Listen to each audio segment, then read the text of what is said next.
আমরা যে ধারণাটা দিচ্ছি যে আজকের ক্লাসে, যে প্রাথমিক ধারণা, যে আমরা কনজাম্পশন নিয়ে আলোচনা করছি যে কিভাবে লিখতে হয়, কি লিখতে হয়, কিভাবে আয়নটাকে লিখতে হয়, সেই আলোচনা করতে গিয়ে আমরা সুপারস্ক্রিপ্ট এটা নিয়ে আলোচনা করলাম, সাবস্ক্রিপ্ট নিয়ে আলোচনা করলাম। এবার আমরা একটা মজার জিনিস নিয়ে আলোচনা করছি, সেটা হচ্ছে পর্যায় সারণী। দেখো, পর্যায় সারণী আমি সবিস্তারে পরে আলোচনা করব। মাধ্যমিকের সিলেবাসে ক্লাস 10 এ আছে, আইসিএসসি তে ক্লাস 8 এ আছে, সিবিএসসি তে ক্লাস 10 এ আছে। কিন্তু দেখো মজার ব্যাপারটা কিরকম, এই যে hydrogen, lithium, sodium, potassium, rubidium, সিলিয়াম, ফ্রান্সিয়াম, এদের সবার ধর্ম এক। আবার এই বেরিলিয়াম, ম্যাগনেসিয়াম, ক্যালসিয়াম, স্ট্রনসিয়াম, এদের সবার ধর্ম এক। আবার সব কটা নিষ্ক্রিয় গ্যাসকে দেখো পরপর রাখা হয়েছে, হিলিয়াম, নিয়ন, আর্গন, ক্রিপ্টন, জেডন, এদের এক। যেমন আলমারিতে আমরা জামা কাপড় রাখি, তো যেরকম বড়দের জামা কাপড় রাখা হচ্ছে এক জায়গায়, ছোটদের এক জায়গায়। আবার বড়দের মধ্যে সব জামাগুলো পরপর রাখা হয়েছে, এই হাইড্রোজেন, লিথিয়াম, সোডিয়াম, এগুলো সব রাখা হয়েছে। আবার বড়দের প্যান্ট গুলোকে সব পরপর রাখা হয়েছে।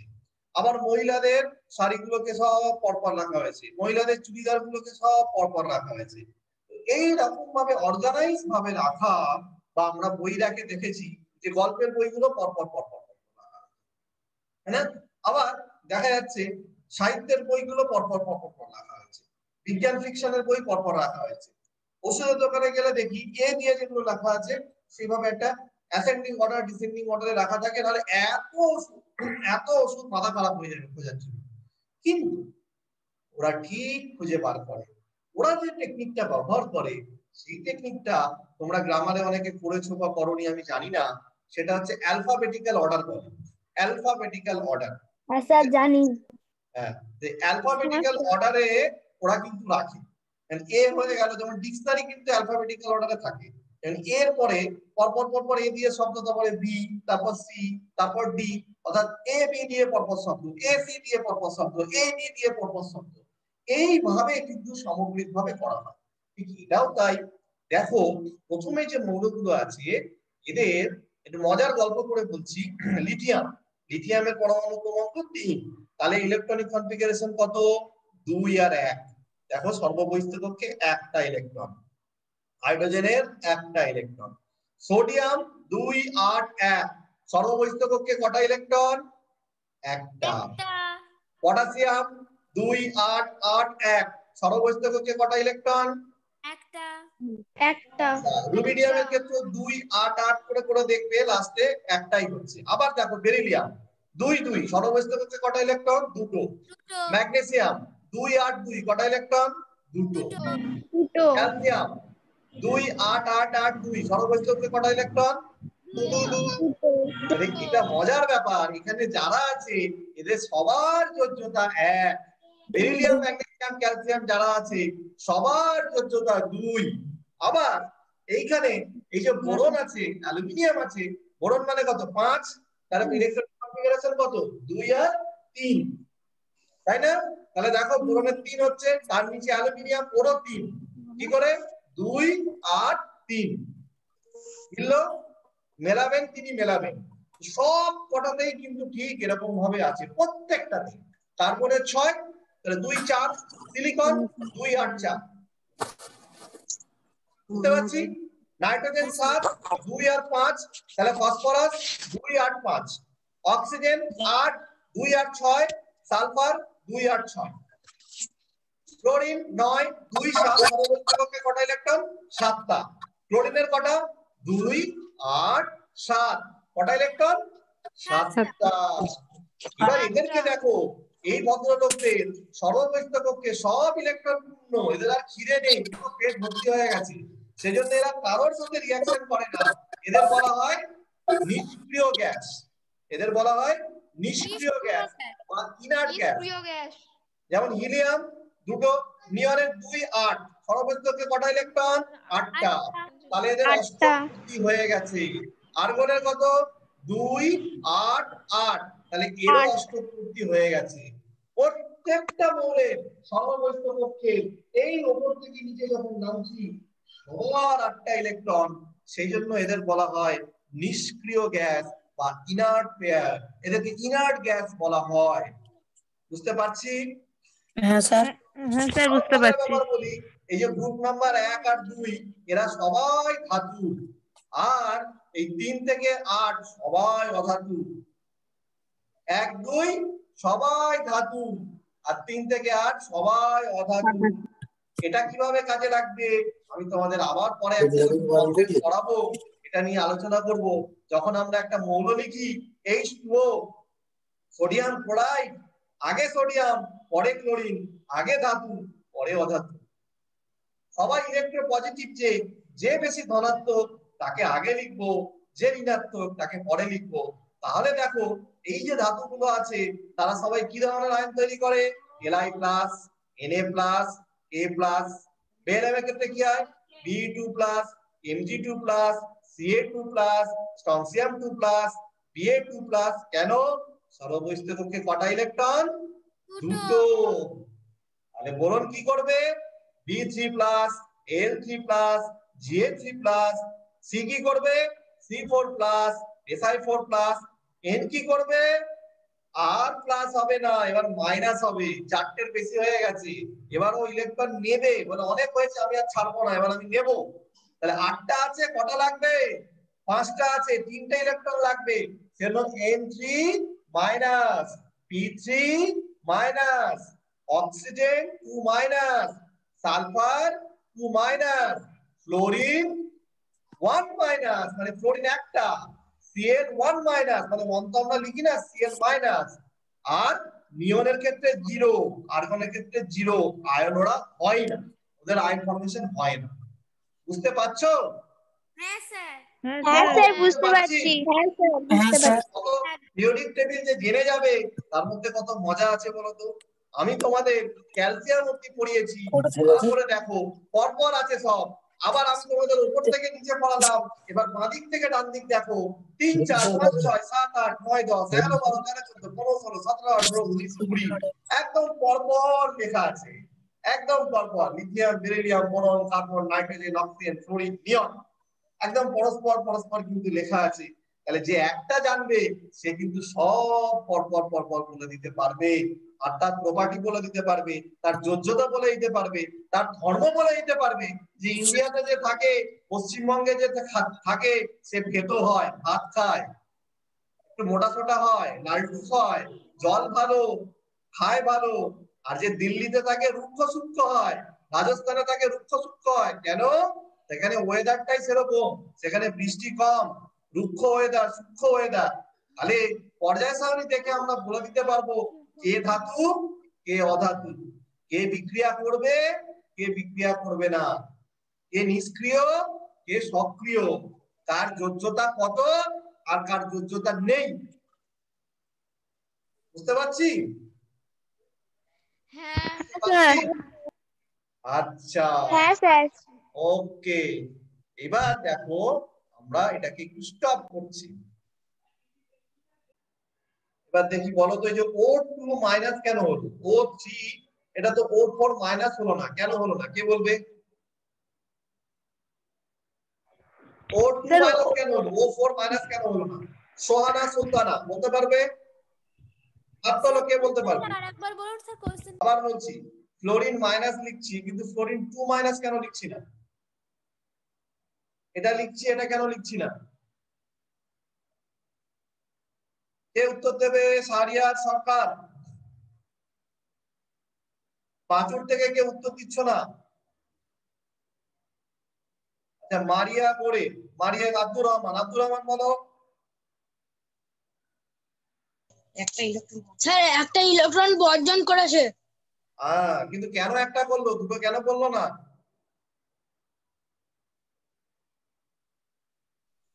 স্যার বলো।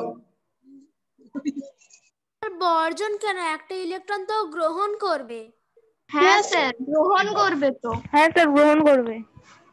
মাঝখানে কথা বলছো, আমি তো জানি ভুল বলছে, ওকে তো ভুলটাকে ধরাতে হবে, তো দিয়ে দিলে তো হবে না, ওকে ভুলটা ধরাতে হবে, তাই না? বলো, তুমি বলো। আব্দুর রহমান, আব্দুর রহমান বলো। স্যার পারবো না। আচ্ছা, মারিয়া গড়িয়ে বলো, মারিয়া গড়ে বলো। স্যার ফ্লুরিনের পরমাণু ক্রমাঙ্ক 9, এর কে কক্ষে 2টো ইলেকট্রন আর এল কক্ষে 7টা ইলেকট্রন। এর এল কক্ষটা পূরণ হওয়ার জন্য এখনো একটা ইলেকট্রনের দরকার হবে, তাই এ একটা ইলেকট্রন গ্রহণ করবে, তাই ফ্লুরিনের F-। ভেরি গুড, বুঝতে পেরেছি সবাই? স্যার একটু বুঝিয়ে দেবেন, স্যার একটু হ্যাঁ, বুঝিয়ে দেবেন, বুঝতে পারিনি। বুঝিয়ে দিচ্ছি। দেখো ফ্লোরিনের ক্ষেত্রে কি হচ্ছে, প্রথমে আমার এখানে নিউক্লিয়াস থাকছে, এখানে 2টো ইলেকট্রন থাকছে, তাহলে বাইরে কটা ইলেকট্রন থাকছে? 1 2 3 স্যার 4 8টা। 5 6 7। তাহলে কে কক্ষে কটা? 2টো। এল কক্ষে কটা? 7টা। ফ্লোরিনের ইলেকট্রনীয় কনফিগারেশনে আমরা কত লিখেছি? 9। কত লিখেছি? 9। তাহলে 9 যদি হয় তাহলে কটা ইলেকট্রন লাগবে অষ্টক পূর্তি করতে? একটা। তাহলে একটা স্যার ইলেকট্রন একটা। যদি লাগে তাহলে কি হবে? Fluorine minus. তাহলে ইলেকট্রনিক কনফিগারেশনের সাথে এই র্যাডিক্যাল, সংকেত, যোজ্যতা সব যুক্ত হয়ে আছে, সব একসাথে যুক্ত হয়ে আছে। সোডিয়ামের ক্ষেত্রে +1 আর ম্যাগনেসিয়ামের ক্ষেত্রে +2। দুজনেই উত্তর দিচ্ছে, বাকিরা কেউ উত্তর দিচ্ছে না। পাঁচুর কোনো উত্তর নেই। জয়নগর, পাবনার, রানিহাটি, তানিশা। তানিশা বলো, হাত তুলেছি। তানিশা বলো। স্যার সোডিয়ামের আমরা জানি এম কক্ষে একটাই ইলেকট্রন শেষে থাকে, আর প্রতিটা ইলেকট্রনই চাই তার শেষ কক্ষে যেন 8টি ইলেকট্রন থাকে, তাই ওই একটি ইলেকট্রন বর্জন করতে সোডিয়ামের Na+ হয়েছে, Na+1 হয়েছে। আর ম্যাগনেসিয়ামের শেষ কক্ষে 2টি ইলেকট্রন আছে, অর্থাৎ এম কক্ষে 2টি ইলেকট্রন আর এল কক্ষে 8টি। আর ম্যাগনেসিয়ামও চাই তার শেষ কক্ষে 8টি ইলেকট্রন রাখার জন্য ম্যাগনেসিয়াম ওই 2টি ইলেকট্রন বর্জন করেছে, তাই ম্যাগনেসিয়ামের 2+ হয়েছে। ঠিক এরকম হয়েছে তো ঘটনাটা, এরকম করে দেখালাম। হ্যাঁ স্যার। এই তো 2 8 2 ছিল, তাহলে ইলেকট্রনিক কনফিগারেশনটা কি হলো? 2 আর 8।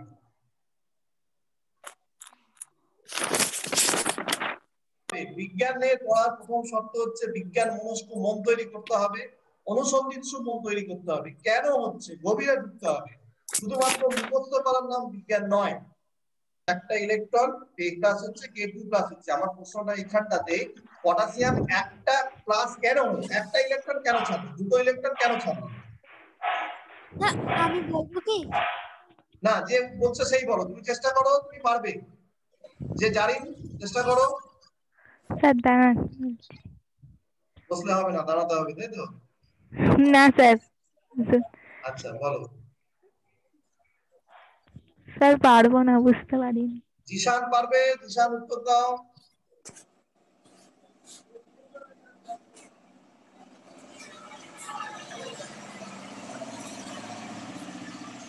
আব্দুর রহমান বলো। স্যার পটাশিয়ামের পরমাণু ক্রমাঙ্ক 19। স্যার কে কক্ষে আছে 2টো ইলেকট্রন। স্যার এল কক্ষে আছে 8টা ইলেকট্রন। আর স্যার এম কক্ষে আছে 8টা ইলেকট্রন। তারপরে কক্ষে একটা ইলেকট্রন বর্জন করেছে, তাই গ্রহণ করেছে, তাই জন্য স্যার 1+ হয়েছে। খুব সুন্দর বলেছো, থ্যাংক ইউ।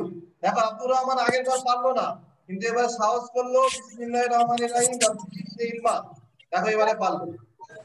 তাহলে পরের বারে সাহস করলেই পারবো। তাহলে আমি আবার বোঝাচ্ছি, পটাশিয়ামের ইলেকট্রনিক কনফিগারেশনটা মুখস্থ করতে আমি বলেছিলাম 1 থেকে 20 পর্যন্ত ইলেকট্রনিক কনফিগারেশন আমাদের মনে রাখতে হবে। আমি সবাইকে পড়ে রাখতে বলেছিলাম। তাহলে পটাশিয়ামের ইলেকট্রনিক কনফিগারেশন 19।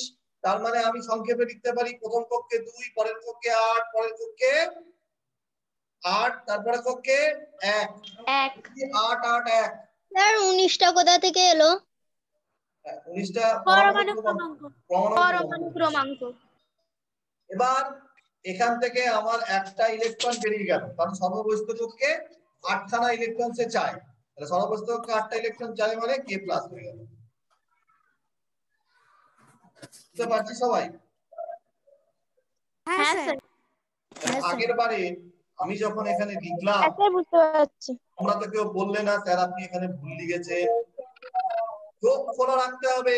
এখানে তো 19 ছিল, তাহলে 19 থাকলে এখানে 11টা হয়েছে। 11টা এখানে সোডিয়াম ইলেকট্রনিক কনফিগারেশন, তাহলে এখানে হওয়া উচিত ছিল 2 8 8 1। কবে তো 20 হচ্ছে তো 2 8 এ 10 8 8 20। আমি যে ভুল লিখলাম তোমরা ধরতে পারছো না। চোখ খোলা রাখতে হবে। সোডিয়াম হলে যদি 2 8 1 হয়, পটাশিয়াম হলে কি করে 1 হবে? পটাশিয়ামের তো আলাদা হবে। তোমরাই তো করেছো, তোমরাই তো কাজ করেছো আগের দিন। করনি? কে কক্ষে কত, এল কক্ষে কত, এল হ্যাঁ কক্ষে স্যার কত? করেছি কাজটা। হ্যাঁ স্যার করেছি। তাহলে এইভাবে আমাদেরকে সব সময় বিজ্ঞান যখন পড়বো চোখ কান খোলা রেখে কাজ করতে হবে। কনফিগারেশন আমরা জানলে জানতে পারবো ক্যাটায়ন হবে না অ্যানায়ন হবে। শুধু তাই নয়, ক্যাটায়ন অ্যানায়ন যে হবে সেটা কি রকম হবে? 2 প্লাস হবে না 3 প্লাস হবে? 1 প্লাস হবে না 4 প্লাস হবে? 1 মাইনাস হবে না 2 মাইনাস হবে? তাহলে এটা কিসের উপর ডিপেন্ড করছে? ইলেকট্রনিক কনফিগারেশনের কনফিগারেশন। উপর ডিপেন্ড করছে।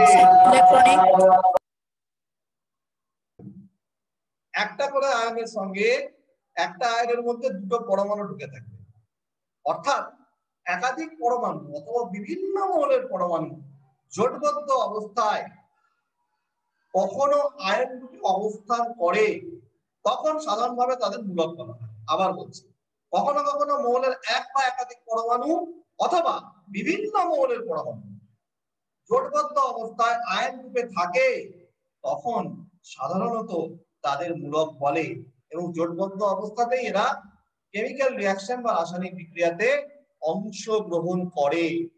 চলো আমরা এর সম্বন্ধে ছোট্ট ছোট্ট করে একটুখানি জেনে নিই যে এটা কিভাবে হয়, র্যাডিক্যাল কিভাবে হয়, এটা আমরা ছোট্ট করে একটু আলোচনাটা দেখে নিই।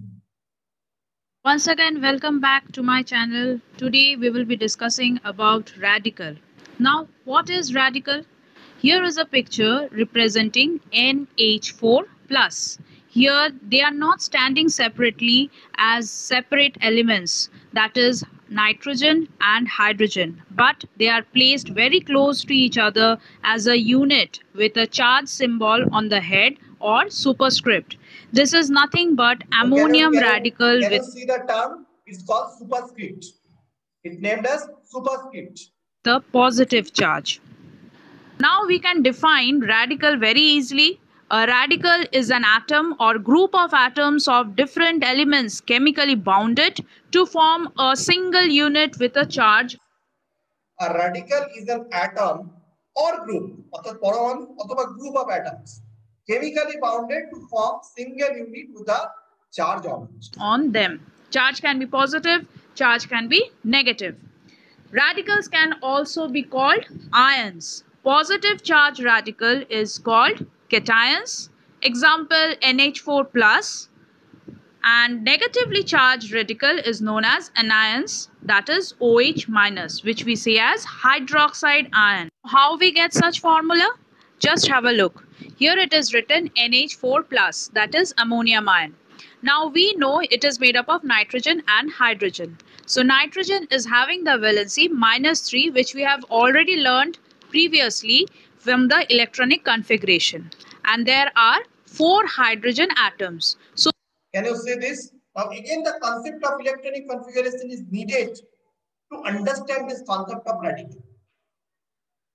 নাইট্রোজেনের সর্বপ্রস্থ কক্ষে ইলেকট্রনিক কনফিগারেশন ছিল 2 আর 5।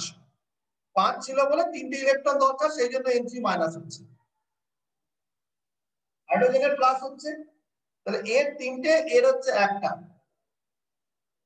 বুঝতে পারছি সবাই? So we will multiply the valency into 4. We know hydrogen. এবার তাহলে কি হচ্ছে 4 গুণ 1 কত হয়? 4। 4 - 3 কত হয়? প্লাস। তাহলে সামগ্রিকভাবে আমরা বীজগণিতের অঙ্ক করছি, সরল করছি। 4 1 কে 4 -3 তাহলে কত? একটা প্লাস। সেই জন্য NH4+ এর overall charge plus. Hydrogen is having 2 valency, -1 and +1. But already we have taken negative, so we will take the positive valency of hydrogen. We will multiply 4 into 1. So now we will calculate -3 plus 4 and we will get the valency +1. We are representing as only simple plus as a superscript the charge. We can also write NH4 within bracket to prevent the confusion. But in maximum books you will be seeing it is written NH4 plus. This plus is not only given for hydrogen but as a whole of the radical, that is ammonium. Next example, hydroxyl ion, that is OH minus. So can you see this again? How and why it is OH minus? Why it is OH minus? The question is that it is OH minus because O has a valency of -2, O has a charge of -2, and H has a charge of +1. So the overall charge became -2 + 1, that means minus. বুঝতে পারছো না পারছো না? Are you getting it or not? হ্যাঁ sir বুঝতে পারছি। Good, very good. So now we can say overall charge, that is -2 plus 1, we get as -1. So it is written as OH minus. 1 is not written, we can understand that. So from this way we can get the different ways in how the radical can be written. Now we will learn the name of the different radicals, how it is given, seeing what elements are there to form the radical. For example, sulfite. Okay, we'll learn it in the next class, not today, because it will get little bit of confusion for you. What you need to do, you need to go to the book. That book is available in your page number 89, what I have shared in your. So you can find that nitrate is there, sulfate is there, carbonate is there, ammonium is there, bicarbonate is there, phosphate is there, hydroxide is there. You need to just calculate their charges and their valencies. So the concept is valency is coming. Valency মানে যোজ্যতা, যোজ্যতা মানে যুক্ত হওয়ার ক্ষমতা।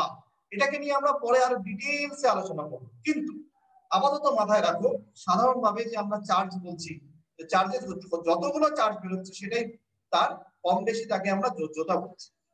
1 যেটা হচ্ছে তার মানে তার যোজ্যতা 1, যার 2 হচ্ছে তার মানে যোজ্যতা 2, যার 3 হচ্ছে তার মানে তার যোজ্যতা 3, যার 4 হচ্ছে তার মানে তার যোজ্যতা 4, 4 3 2 হচ্ছে তার 2, যার 1 হচ্ছে 1। কিন্তু যোজ্যতা কখনো নেগেটিভ এই ভগ্নাংশে হয় না। না, গুড। যোজ্যতা মানে যুক্ত হওয়ার ক্ষমতা। যোজ্যতা মানে 1 যদি হয়, 2 যদি হয়, 3 যদি হয়, যুক্ত হওয়ার ক্ষমতা। তাহলে চার্জ আর যোজ্যতা এটা মোটামুটি এক হয় সাধারণত। মানে চার্জ মানে কি মাইনাস প্লাস হবে না, তাতে কোনো নেগেটিভ পজিটিভ হবে না, সেটা একটা নাম্বার। কতজনের সাথে যুক্ত? আমি কতজনের সাথে যুক্ত হতে পারি? 4 জন, দুটো হাত দুটো পা। ওই জন্য 4 পায়াতে নিয়ে যায়, কবরে যখন নিয়ে যায়, শ্মশানে যখন নিয়ে যায়, 4 পায়াতে নিয়ে যায়। 2 জন মিলে ধরছি, 4 জন মিলে ধরতে হচ্ছে, 2 জন মিলে হচ্ছে না। যাই হোক, তাহলে এইভাবে আমরা এই কনসেপ্টটা পেলাম। আমাদেরকে এই কনসেপ্টটা করতে হবে, বুঝতে হবে। দেখো এই কাজটা আমরা সবাই করে রাখবো, উপরেরটা নিচেরটা না, খালি উপরেরটা করবে। আধান বা চার্জ, যোজ্যতা। স্যার আপনি গ্রুপে পাঠিয়ে দেবেন তো, আমি স্ক্রিনশট করে নেব। পাঠিয়ে দেব। তোমাদের এই পার্টটাকে ভালো করে করতে হবে, জাস্ট তার আধান কত আর যোজ্যতা কত, এবং প্রত্যেকে এটা নিজেরা ক্যালকুলেশন করে দেখবে যে কি করে -3 হলো নাইট্রেটের, কেন সালফারের -2 হলো, কেন অ্যামোনিয়ামের প্লাস হচ্ছে, কেন HCl3 মাইনাস হচ্ছে, কেন PO4 এর 2 মাইনাস হচ্ছে, আর কেন OH এর মাইনাস হচ্ছে। প্রত্যেকটা কিন্তু তোমরা ক্যালকুলেশন করে মেলাবে। করে করবে, ইলেকট্রনিক কনফিগারেশনটা আগে ভালো করে দেখবে, নাহলে এই কনসেপ্ট বুঝতে পারবে না। আর বাড়ির কাজটা আশা করি প্রত্যেকে বুঝতে পেরেছো, প্রত্যেকে করে রাখবে।